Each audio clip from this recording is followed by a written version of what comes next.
So you have an email list set up, but what do you do when someone joins? What do you do after someone grabs your freebie? Like, how do you turn that into someone who knows you, who likes you, who trusts you, who buys from you? Well, the key, and this is the key to all content marketing, is to offer them value and warm them up.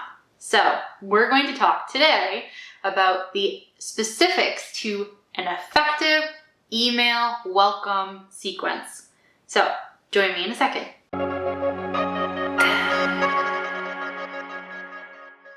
Welcome to my YouTube channel. My name is Emma Givens. I'm a brand messaging strategist, content writer, and copywriting coach for entrepreneurs like you. Today we're going to talk about how you write an effective welcome email sequence so people are warmed up, they feel like part of your community, and so that when they are presented with an offer via email, they're far more likely, because they're warm, to buy it. So here's where this topic came from. Now, this is something I teach all of my copywriting coaching clients in our program, but I had someone in a Facebook group I'm a part of ask this too, and I'm all about giving value and talking about the what. I mean, you can really only teach the how, like the nuances of how exactly you write it, how you soften words, or how you strengthen words. Like, that has to be in a coaching context.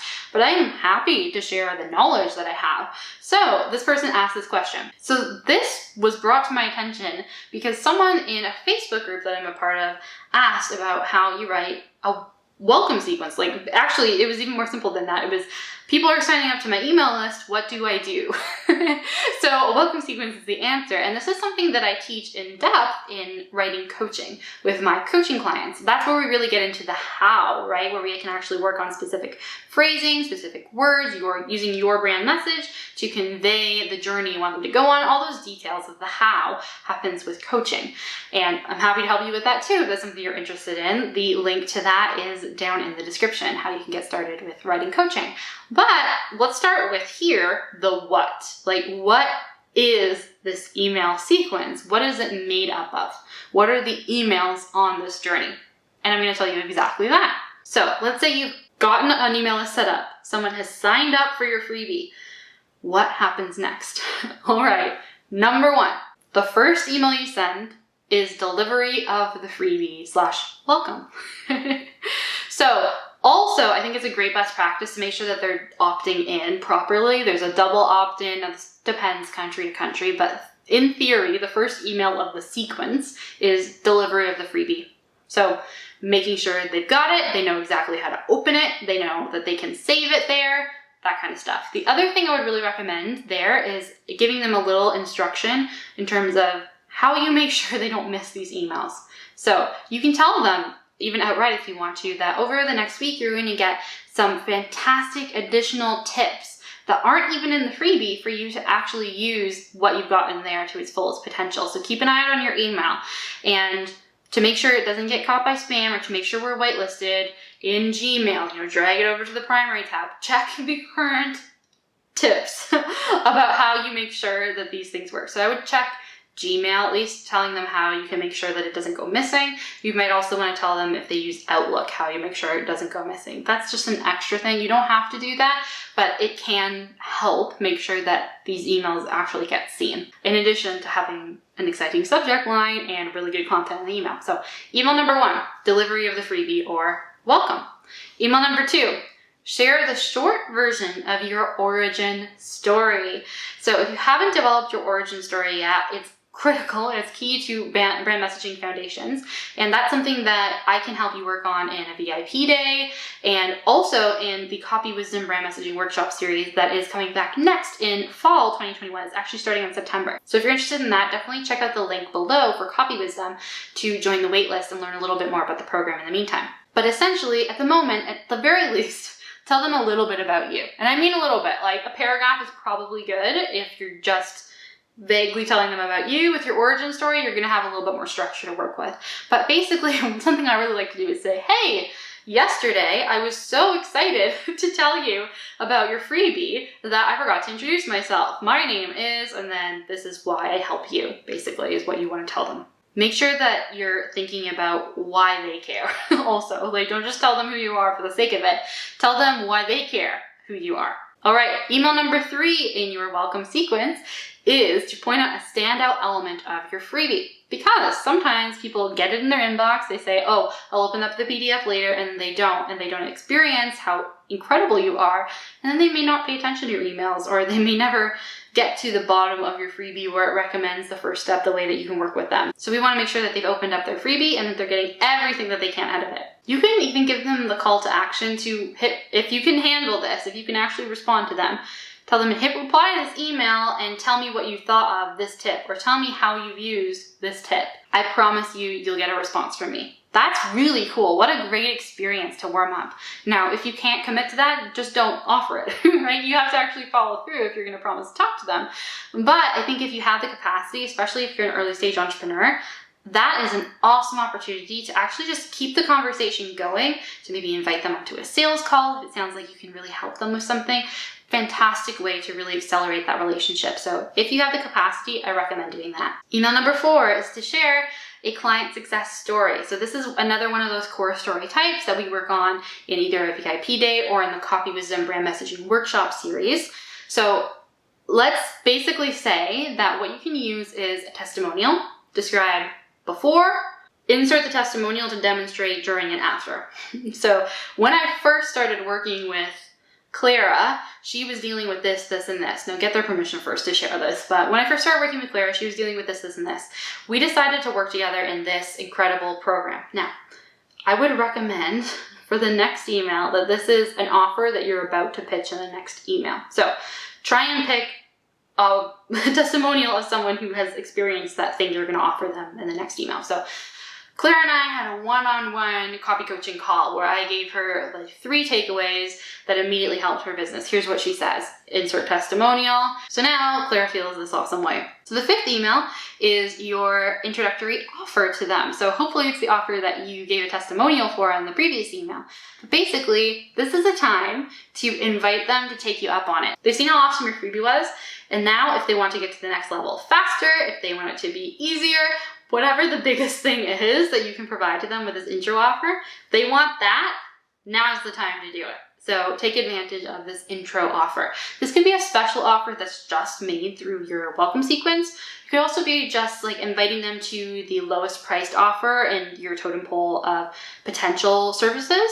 Or it could be some sort of like temporary offer that you may be testing, but it's a nice way to do that because it's a lower price point. Basically what you want to do is make it kind of short in time, lower in price so that it's less risky because they've warmed up to you, but they're not as warm as someone who's been on your list a long time, who's already bought from you. It's still early in the relationship. So let's get them to take the first step with you. And then after they have that intro offer experience and they loved it, they'll be more likely to continue on the customer journey with your business. After that 5th email, you would just add them to your regular newsletter list. So the emails you just send in general to your list where you're giving them updates, maybe once in a while you offer a discount on, I don't know, the product that you have, or you send them the new collection, or you have your next program coming up, like all those regular emails. The key is make sure that you have a strong balance between giving you value, showing you the latest YouTube video, teaching you something, and every once in a while, less frequently, an offer, right? Because ultimately, the point of your email list is to really warm people up, to nurture them, to make them feel valued, and like you're incredible at writing your emails. Like they love hearing from you. Not because of the quality necessarily even of your writing, but what you have to offer. So then when you do happen to make an offer, they're so ready to say yes. Most people still make the vast majority of their sales through people who've already been warm on their email list. It's incredibly powerful. So after I gave this advice to the person in that Facebook group, she spent a little bit of time taking that away and creating it, and she came back with one more question that I also provided an answer for.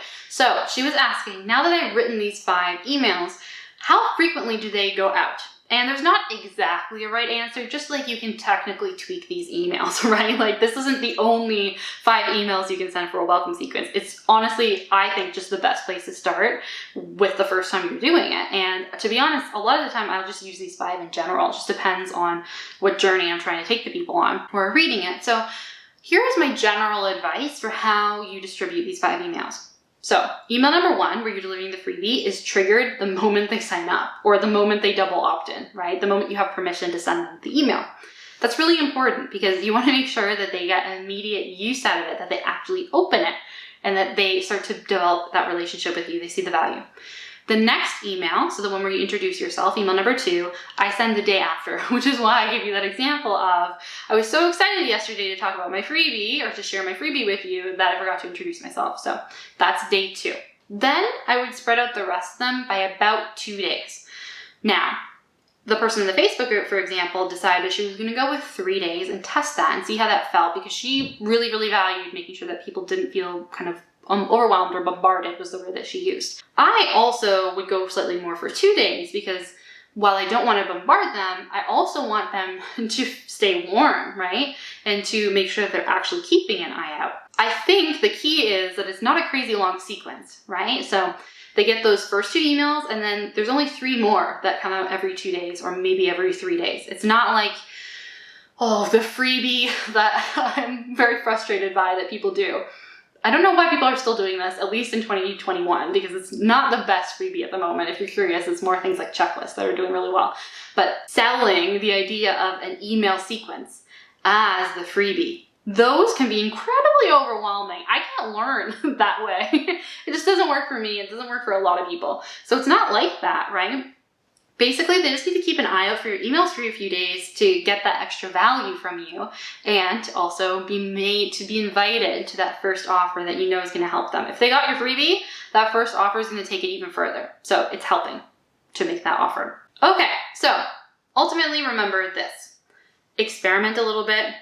Focus on why your people care and being of service to them. And after you've been doing this for, I would usually say, for your first freebie, make sure there's a few people signing up. And after 3 months, as long as there have been a reasonable, at least a few, I would say every week, people signing up, after 3 months, look at it again.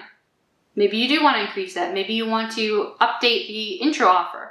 Maybe your business has changed since then if you're an early entrepreneur. So revisit it. In content marketing, the key is that usually what you do now, you see the results of, or you can actually analyze about 3 months from now. So that's a really good testing period. All right, I hope you found this video incredibly useful for creating your first ever welcome email sequence. I can't wait to hear about how you have been able to sell your first offer because someone was super warmed up through this experience. I'll be back next Thursday for even more tips on brand messaging, content marketing, and copywriting. So if that sounds good to you, make sure you're subscribed and hit the notification bell so that you are alerted when the next video comes out. All right, I will see you again soon. Bye.